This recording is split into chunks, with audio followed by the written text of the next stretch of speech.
اس کی ویلیو اتنی بڑھ جائے گی۔ میں اکثر حکمت کے ٹوٹکے بھی بتاتا رہتا ہوں نا، حکیموں کی بعض دوائیں بعض بیماریوں کے لیے ایسی ہیں جو بہت پرانی ہیں، کسی کی 1500 سال پرانا نسخہ، کوئی 1000 سال پرانا نسخہ، کوئی 2000 سال پرانا نسخہ، تو وہ نسخے استعمال ہوتے چلے آ رہے ہیں اور انسان کو ان سے ہمیشہ بولو بھائی فائدہ ہوا۔ وہ ایسے نسخے ہیں کہ کبھی کسی حکیم کو قبرستان پر ان کی نسخوں کی وجہ سے منہ چھپا کے گزرنا نہیں پڑا۔ بعض دفعہ ایسے گزرتے ہیں نا کہ میرے پہنچائے ہوئے لوگ ہیں تو شرم آ رہی ہوتی ہے گزرتے ہوئے وہاں سے حکیم صاحب، تو وہ کھایا کریں، گھر میں لا کے رکھ لیں، سمجھ لیں۔ آرگینک چیزوں کی ویلیو پوری دنیا میں بڑھ رہی ہے، نیم کی مسواک استعمال کریں، سبحان اللہ۔ تو وہ جیسے جوارش جالنوس ہے، نام دیکھے کیا خاندانی نام ہے یار، اطریف الاستخدوس ہے، سر کو صاف کرتی ہے۔ جن لوگوں کے سر بھاری رہتا ہے نا ہر وقت، رات کو ایک چمچہ گرم پانی میں استخدوس کھا لی اور گرم پانی پی کے سو گئے، کئی دن تک کریں گے دماغ کیا ہو جائے گا، بولتے کہ کیا ہو گیا،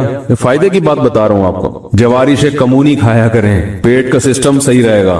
زرعونی کھایا کریں، گردے اور مثانے کا سیٹ اپ بولو بھائی صحیح رہے گا، ان کے کوئی سائیڈ افیکٹ نہیں ہے، سمجھ رہے ہیں۔ تو ایسی چیزیں گھر میں لا کے رکھ لیں، صبح اٹھے ناشتے کے بعد وہ کیا مشہور دوا ہے یار، خمیرہ گاؤ زبان، وہ کھا لی ایک چمچہ، دماغ مضبوط رہے گا اس۔ یہ سب مرکبات ہیں، غذائیں ہیں، ان میں دوا کا عنصر کم ہے۔ ابھی ایک جوارش کمونی میں کالی مرچ ہے، سفید زیرہ ہے، یہی آپ کے کچن میں جو چیزیں جو کھانے میں ہم کھاتے رہتے ہیں۔ ویسے تو کچھ بھی نہ کھائیں، اگر صحیح طرح سے چل رہے ہیں تو چلتے رہیں، ٹھیک ہے، اگر کوئی مسئلہ ہے تو پھر کھا لیں۔ نوجوانوں کو آج کل بہت شوق ہے نا طاقتور بننے کا، تو پھر یہ کھا لیں، اگر یہ جو میں غذائیں بتا رہا ہوں۔ اور بھی بہت ساری ہیں، کسی حکیم سے رابطہ کریں، کوئی قبلہ حکیم ہو، معمولی نہ ہو۔ تو میں یہ عرض کر رہا تھا یہ سب پرانے نسخے ہیں، پرانے۔ اچھا حکیم بھی پرانا ہو تو اچھا ہوتا ہے، یہ ذہن میں رکھنا، بس سمجھ میں۔ ہاں بعض دفعہ نیا حکیم کچھ تجربے کر رہا ہوتا ہے ابھی ان مراحل سے، اور ڈاکٹر بھی پرانا ہی اچھا ہوتا ہے۔ یہ تجربوں کی چیز بتا رہا ہوں آپ کو کہ ڈاکٹر بھی ذرا بوڑھے ڈاکٹر وہ زیادہ سمجھدار ہوتے ہیں۔ تجربہ ہے، بعض دفعہ نیا بہت پڑھ لکھ لیتا ہے، لیکن جو تجربہ ہے وہ بوڑھے ڈاکٹروں کے پاس زیادہ ہوتا ہے۔ بوڑھے ڈاکٹر بوکھلاتے نہیں ہیں، میں نے یہ دیکھا ہے۔ وہ بس ابھی چھوڑیں، پھر ٹاپک چینج ہو جائے گا، پھر لوگ مجھ پہ طنز کرتے ہیں کیا باتیں کر رہے بیٹھ کے۔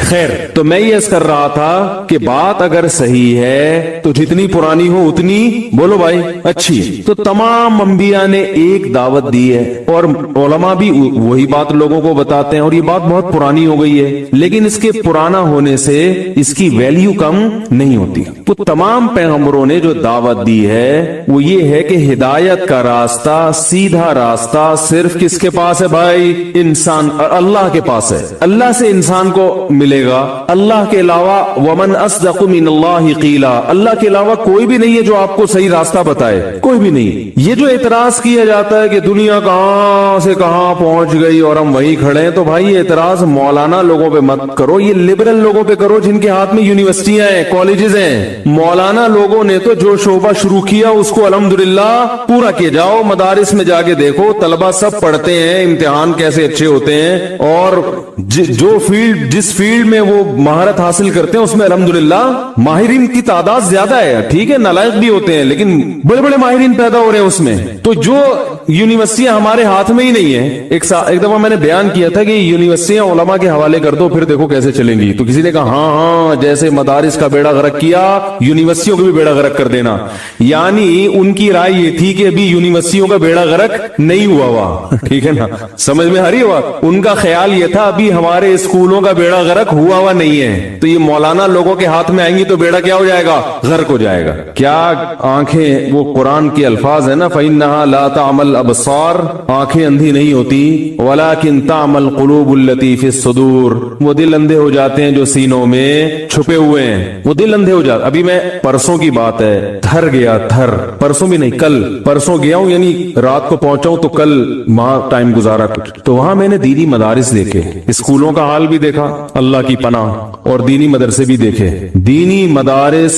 اپنی ذمہ داری الحمدللہ پوری کر رہے ہیں۔ ایسے غریب علاقوں میں جہاں بچوں کے پاس کھانے کی روٹی نہیں ہے، ان علاقوں میں ابھی جس ایک مدرسے کو دیکھ کر آیا وہاں 200 بچے تھے، ان بچوں کو ناشتہ بھی مدرسہ کرا رہا ہے۔ یہ وہ غریب بچے تھے جن کے ماں باپ کے پاس کھلانے کے لیے روٹی نہیں ہے۔ بہت سے والدین نے عین ممکن ہے اسی نیت سے مدرسے میں داخل کیا ہو کہ ہم نہیں کھلا سکتے آپ کھلا دو، تو مدرسہ ان کو کھلا بھی رہا ہے، سمجھ میں آ رہی ہے بات؟ یہ بھی ایک انسانیت کی خدمت ہے یا نہیں ہے؟ اور ان کو چور اچکا بننے سے بچا بھی رہا ہے. اگر یہ معاشرے میں ایسے ہی چھوڑ دیے جاتے تو بتاؤ یہ چور ڈاکو بنتے کہ نہیں بنتے؟ ایک ایک گاؤں میں 100 200 رہائشی طلبہ 24 گھنٹے علماء کی نگرانی میں، 24 گھنٹے. رات کو 9 بجے ان کے سونے کی ترتیب، صبح 4 بجے اٹھنے کی ترتیب، 4 بجے اٹھ کے قرآن حفظ کرنا شروع کر دیں گے. پھر ان کے کھیل کا وقت ہے، پھر ورزش کا وقت ہے. یہ وہ قوم کے پست ترین طبقہ جس کو سب نے نظر انداز کر دیا ہے، اس پست ترین طبقے کو کھلانا بھی پلانا بھی، اس کی تربیت کا بھی خیال کرنا، اس کی صحت کا بھی خیال کرنا اور اس کی تعلیم کا بھی خیال کرنا، یہ کام تو مدارس کر رہے ہیں. آپ یہ کہہ سکتے ہیں کہ دنیاوی تعلیم نہیں ہے، وہ صرف قرآن کی ضرورت تو نہیں ہے نا، بچے کو سائنسدان بننے کی بھی ضرورت ہے، ڈاکٹر بننے کی بھی ضرورت ہے، پڑھا دو. حکومت کو چاہیے جتنا چندہ آ رہا ہے اس کو کیا کر دے، ڈبل. تو انشاءاللہ ہم وہی ڈاکٹر بھی پیدا کریں گے، انہی بچوں میں پیدا کریں گے. اور جامعۃ الرشید نے تو پیدا کر کے دکھائے الحمدللہ. گورنمنٹ کہتی ہے کہ دینی تعلیم کے ساتھ دنیاوی تعلیم بھی ہونی چاہیے مدرسوں میں. یہاں تک آپ بہت اچھی بات کرتے ہیں، ہمیں بھی سمجھ میں آتا ہے بھائی یہ بچے قرآن کے ساتھ اگر عصری علوم بھی پڑھ لیں گے تو سونے پہ سہاگا. تو آپ فوکس اس چیز کو کریں کہ یہ علماء بہت اچھا کر رہے ہیں کہ طلبہ پہ خرچ بھی کرتے ہیں، ان کی تربیت بھی کرتے ہیں، ان کو اخلاق بھی سکھاتے ہیں. یہ جو آپ کو یوٹیوب پہ بد اخلاق قسم کے مولانا نظر آتے ہیں، ان میں اکثریت دینی مدارس سے فارغ نہیں ہے. بہت مشکل ہے بھائی، کسی پہ بھی مولوی کا لیبل لگا لو تو کوئی گورنمنٹ کی طرف سے پابندی تھوڑی ہے. یہ جو فرقواریت پھیلا رہے ہیں ان میں سے اکثریت دینی مدارس سے فارغ نہیں ہوتی، اکثریت نہیں ہوتی فارغ. تو آپ یہ دیکھیں دینی مدارس کی خدمت ان گاؤں اچھا مدرسے کے جو محتمم تھے جن سے میں ملا، اپنا کاروبار چھوڑ کر 24 گھنٹے مدرسے میں لگا رہے ہیں. حالانکہ بزنس مین ہے، کاروباری آدمی ہے، دین کی خدمت کا جذبہ ہے کہ نہیں بھائی میرے دوسرے بھائی ہیں کاروبار کرنے والے، میں نے یہاں ٹائم لگانا ہے اپنا. ایک نہیں ہے بھائی، سینکڑوں ہیں. ایسے ایسے پست علاقوں میں جا کے انہوں نے کام کیا ہے کہ وہاں نہ کوئی عزت مل رہی ہے نہ کوئی شہرت، کیونکہ وہ تو میں چلا گیا میں نے دیکھ لیا. وہ عزت اور شہرت کے بھوکے اس لیے نہیں ہے کہ جب اللہ کے لیے کام کیا جاتا ہے تو پھر یہ نہیں دیکھا جاتا. دیکھو بعض ٹرسٹ ایسے ہیں جو ڈیفنس میں دسترخوان لگا کے غریبوں کو کھلا رہے ہیں کیونکہ ڈیفنس سے چندہ زیادہ آئے گا نا. کیا خیال ہے بھائی؟ ڈیفنس میں غریبوں کو کیا کیا جا رہا ہے؟ بول لیں کھانا کھلایا جا رہا ہے. اچھی بات ہے، غریب کو تو کہیں بھی کھلا دو گے، ڈیفنس میں بھی کھلا سکتے ہو. لیکن بھائی غریب ڈیفنس میں کوئی تک بنتا ہے غریبوں کو کھانا کھلانے کا؟ جب یا تو ساری دنیا سے سارے غریب ختم ہو گئے ہوتے ہر جگہ سے، پھر آپ ڈیفنس میں کھلائیں. لیکن دنیا میں اتنی غربت ہے، آپ سروے کریں، آپ اندرون سندھ جائیں، آپ کو پتا چلے گا کیسے بیچارے لوگ چھوٹی چھوٹی جھگیوں میں پڑے ہوئے ہیں. میں تو بچوں کو بھی لے گیا تھا تھر وزٹ کرانے، میں نے کہا دیکھو بچوں دنیا دیکھو. تو ہم راستے میں گاڑی روک کر نا جھگیوں میں جاتے تھے. میں اپنے بچوں کو دکھا رہا تھا دیکھو بیٹا غریب ایسے ہوتے ہیں، ان کی بھی زندگی ہے. تو وہ میں جاتا تھا ویسے دیکھ رہے کیا پکا رہے ہیں کیا کھا رہے ہیں. تو وہ بچے تو بچے ہی ہوتے ہیں، گھر آئے تو کوئی پوچھ رہے تھے آپ لوگ کہاں گئے تھے. تو وہ چھوٹی بچی نے کہا ہم 2 چیزیں دیکھ کر آئے، ریت دیکھ کر آئے اور ایک غریب کا گھر دیکھ کر آئے ہیں. ریت دیکھی اور ہم نے کیا دیکھا؟ غریب کا گھر دیکھا. تو میں نے کہا چلو یہ سبق تو اس کے ذہن میں بیٹھ گیا نا بچی کے کہ غریب کا گھر دیکھا تو اس کو اندازہ ہو گیا کہ غریب ایسے ہوتے ہیں. یہ غریب نہیں ہے جو ہم لوگ یہاں بیٹھے ہوئے ہیں، غریب تو وہ ہوتے ہیں. تو جو اللہ کے لیے کرے گا میرے بھائی، وہ ممکن ہے ڈیفنس پر بھی دسترخوان لگا دے لیکن کچھ تھوڑے سے دسترخوان ادھر بھی ہونے چاہیے. کیا خیال ہے بھائی؟ وہاں لے جا کے کھلاؤ. ٹھیک ہے آپ کو چندہ چاہیے تو آپ اس کی ویڈیو کوریج بھی کریں تاکہ لوگ آپ پر اعتماد کریں. میں اس کے خلاف نہیں ہوں کہ آپ جب کوئی ٹرسٹ ہے آپ کا اور آپ غربا پہ خرچ کر رہے ہیں تو اس کی کوریج نہ کریں آپ، تاکہ ظاہر کوریج کریں گے تو لوگوں کو اعتماد آئے گا. لیکن جائیں تو صحیح ایسے علاقوں میں. آپ نہیں جاتے لیکن دینی مدارس یہ کام الحمدللہ کر رہے ہیں. اور دینی مدارس نے ایک پلیٹ فارم دیا مالدار لوگوں کو کہ آؤ ادھر آگے دیکھو، یہاں ہم روٹی بھی کھلائیں گے، ان کو اچھی تعلیم بھی دیں گے اور اپنی بساط کے مطابق اچھا انسان بنانے کی کوشش بھی کریں گے. کوشش اس لیے کہہ رہا ہوں کہ دیکھو کوشش کرتا ہے انسان، آگے اگلا بنے نہ بنے اس میں اس کے خاندان کا بھی دخل ہوتا ہے. بعض ایسے بچے بھی مدرسوں میں آ جاتے ہیں، گھر سے بھاگا ہوا چوریاں کر کے محلے میں پکڑا 10 دفعہ، انہوں نے اٹھا کے کہاں کر دیا، ہم سے سنبھل نہیں رہا تو چلو مدرسے کی ہیڈک. اب مدرسے والا اس کو بنائے گا تو وہ تربیت اسی حساب سے ہوگی نا، اس کے خاندان کے حساب سے. مدرسے میں نہ آتا تو ڈاکو بنتا، مدرسے میں آ کے کم از کم ڈاکو نہیں بنا، چوری بر ہی رہا ہے وہ. ٹھیک ہے نا. تو اب لوگ تو اسے کہیں گے دیکھو مدرسے کا بچہ ہے چور ہے، او بھائی جان یہ ڈاکو تھا، مدرسے میں آ کے تھوڑا پیچھے چلا گیا ہے. تھوڑا دیکھو ایک آدمی ایک بچہ ہیروئن پیتا ہو، مدرسے والوں نے ہیروئن چھڑا دی، سگریٹ پہ آ گیا، اب وہ مدرسے سے فارغ ہو گیا، چھپ چھپ کے سگریٹ پی رہا ہے. لوگ کہتے ہیں یہ ہے مدارس، یہ ہیں علماء سگریٹ پی رہے ہیں. بھائی جان یہ جس خاندان سے آیا اس کے ابا بھی چرسی تھے. ایسے لوگ اس کے دادا بھی چرسی تھے، ان کا تو چرس کا بزنس تھا، یہ تو بہت نیک آدمی ہے، سگریٹ پی رہا ہے، مدرسے میں نہ جاتا کالج میں جاتا تو ہیروئن کا بزنس کر رہا ہوتا اس وقت۔ سمجھ میں آ رہی ہے بات؟ یہ کالج میں تربیت کا کوئی انتظام نہیں، بگاڑنے کا پورا انتظام ہے یونیورسٹیوں میں، بچے کو تباہ کرنے کا یونیورسٹیوں میں کالجز میں فل انتظام ہے۔ یونیورسٹیوں میں جو بچے بچے ہوئے ہیں وہ کالج کی وجہ سے نہیں، وہ والدین کی وجہ سے بچے ہوئے ہیں، وہ یونیورسٹی یا کالج کی وجہ سے نہیں بچے ہوئے، کیونکہ وہاں تربیت تو ہے ہی نہیں، ٹیچروں کی تربیت نہیں ہوتی تو بچوں کی کہاں سے ہوگی؟ سب سے پہلے تو ادب ہے، ادب لیس بنایا جاتا ہے۔ ہم نے بھی کالج میں پڑھا ہے بھائی، ہمیں بھی پتا ہے، ہم بھی اسکولوں سے پڑھ کر آئے، ہم نے تو دیکھا ہے کہ کالج کی زندگی اور مدرسوں کی زندگی میں زمین آسمان کا فرق ہے۔ میں تعلیم کے خلاف نہیں ہوں، میں کیوں خلاف ہوں گا بھائی؟ تو قرآن مجید نے جس دینی علوم کی جہاں ترغیب دی ہے تو دنیاوی علوم کی بھی ترغیب دی ہے قرآن نے۔ ہم ماحول کے خلاف ہیں، ہم کہتے ہیں مدارس پر کیچڑ اچھالنا چھوڑ دو، مدارس کے خلاف بولنا چھوڑ دو، اپنے اداروں کو ٹھیک کرو بلکہ ہمارے حوالے کر دو، انشاءاللہ کیسے لوگ پیدا ہوں گے، پھر آپ دیکھو گے سائنسدان بھی پیدا ہوں گے انشاءاللہ، یہاں سے اچھے ڈاکٹر پیدا ہوں گے، ایماندار ڈاکٹر پیدا ہوں گے، اب بھی ہیں بہت سارے لیکن اور اچھے ہو جائیں گے انشاءاللہ۔ تو تانا یہ دیا جاتا ہے کہ دنیا کہاں سے کہاں پہنچ گئی، اور یہ مولانا لوگ، تو مولانا لوگ میرے بھائی جو بات کر رہے ہیں، بلکہ مولاناؤں کو یونیورسٹیوں میں لے جا کے یہ باتیں ان سے یونیورسٹیوں میں کروائیں، سمجھ گئے؟ اچھے بچے پیدا ہوں گے انشاءاللہ۔ دیکھو میرے والد صاحب نیم مولانا تھے، نیم مولانا، ویسے وہ پاکستان نیوی میں تھے لیکن حافظ قرآن تھے، اور خاندان ہمارا جو انڈیا میں سہارنپور میں وہ سب کا علماء سے تعلق تھا، سارے دادے پردادے ماشاءاللہ حافظ قرآن تھے، والد صاحب بھی میرے حافظ قرآن تھے، اور میرے دادا تو مدرسے میں وہاں پڑھاتے تھے، 60 سال انہوں نے ایک مدرسے میں پڑھایا ہے، بہت سارے حافظ حفاظ پیدا ہوئے ہیں، ان کی شاگرد ہیں، تو خاندان تو ہمارا وہی تھا۔ اس خاندان کی وجہ سے میں جب اسکول گیا تو میں اسکول میں نقل نہیں کرتا تھا۔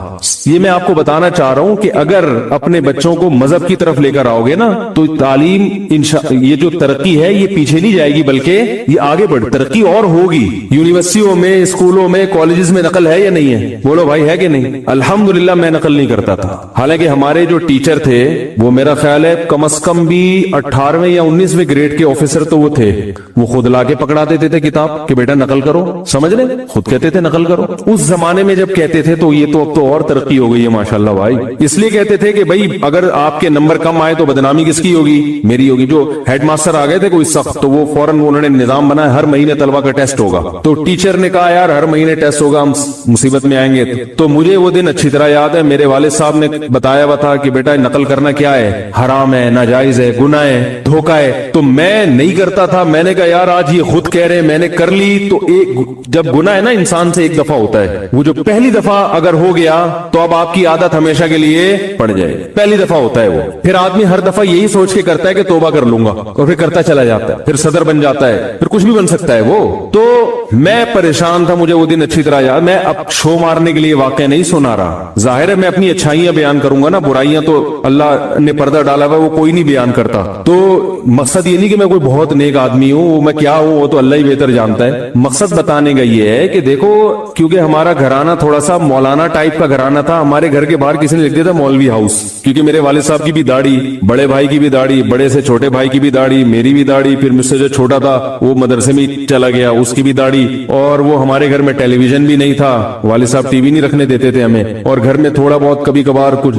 والد صاحب دینی نصیحتیں بھی کرتے تھے، تو گھر کے باہر لوگوں نے بہنیں پردہ کرتی تھی، شرعی پردہ۔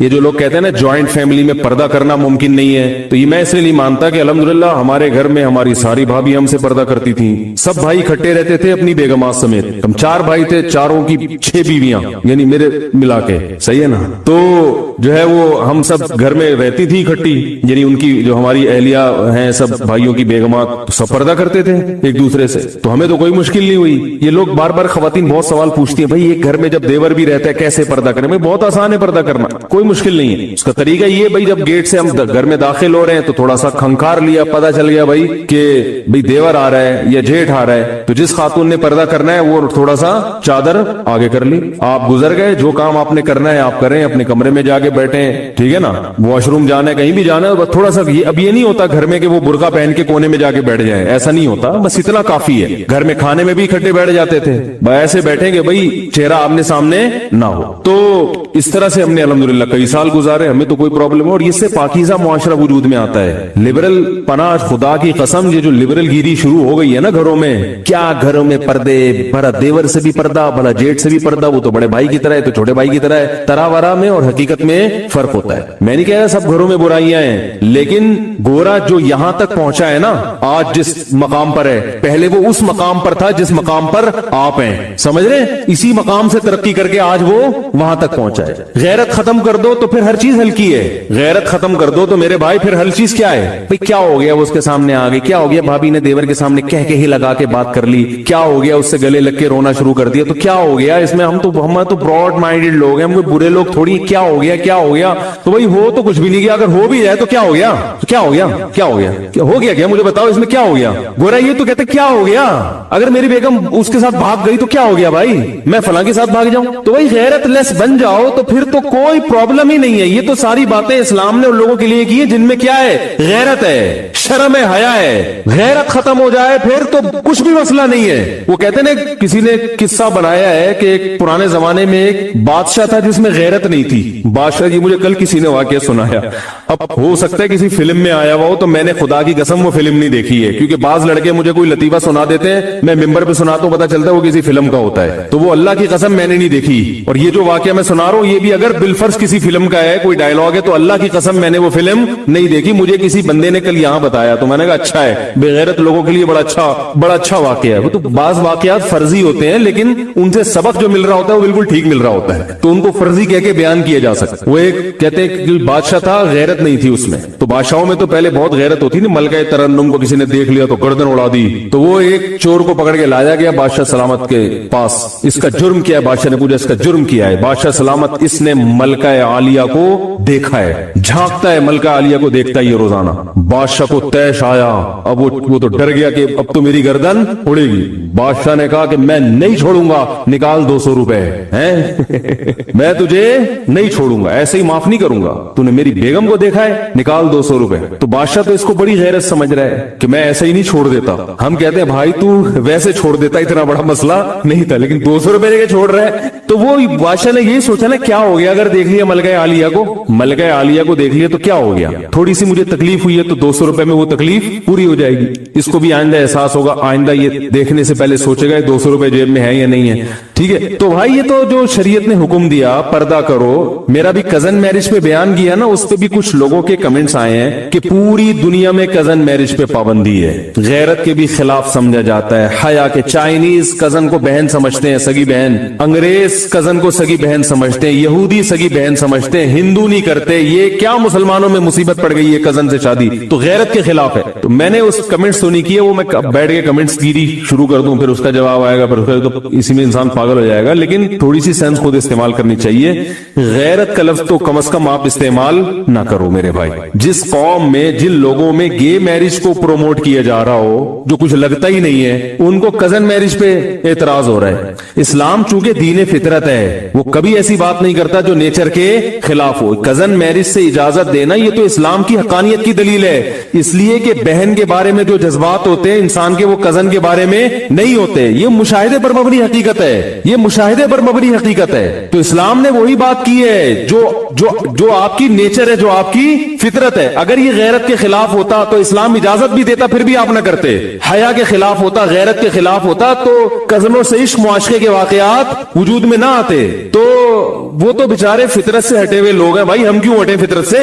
تو اسلام نے کزن کو حکم دیا ہے کہ وہ کزن سے پردہ کرے, اسی وجہ سے حکم دیا کہ وہاں فتنے کا اندیشہ ہے. سمجھ رہے کہ نہیں سمجھ رہے؟ بہن کو حکم نہیں دیا کیونکہ وہاں فتنے کا اندیشہ نہیں ہے. کتنی خوبصورت بہن ہو, بھائی کے دل میں ہمیشہ اس کے لیے بہن والے جذبات پیدا ہوں گے, اچھے جذبات پیدا ہوں گے. ہاں کوئی بے شرم ہو, بہت ہی غیرت ختم ہو جائے, وہ تو ظاہر ہے پھر اس غیرت لیس لوگوں کے لیے تو وہ تو کوئی قانون پہ اثر نہیں کرتا. تو اللہ تعالیٰ نے ایک نظام بنایا ہے, نیچر ہے, فطرت اللہ التی فطر الناس علیہا. فرمایا یہ انسانوں کی وہ فطرت ہے جس پر میں نے انسانوں کو پیدا کیا. اسی نیچر کا نام اسلام ہے, اسی نیچر کا دوسرا نام اسلام ہے. تو گھروں میں بھائی پردہ ہو سکتا ہے جوائنٹ فیملی میں. تو میں یہ عرض کر رہا تھا کہ اور پردہ کیا کریں, کروایا کریں. مائیں اکثر رکاوٹ ڈالتی ہیں, بہو کو پردہ نہیں کرنے دیتی. بہو اگر پردہ کرنا شروع کر دے نا دیوروں سے, جیٹ سے, تو ساس رکاوٹ ڈالتی ہے. ماں سے مراد شوہر کی ساس. وہ کہتی ہے میرے گھر کا ماحول خراب کر رہی ہے. کمبخت. سب اکٹھے بیٹھتے تھے, ہمارے یہاں تو کوئی فرق ہی نہیں تھا,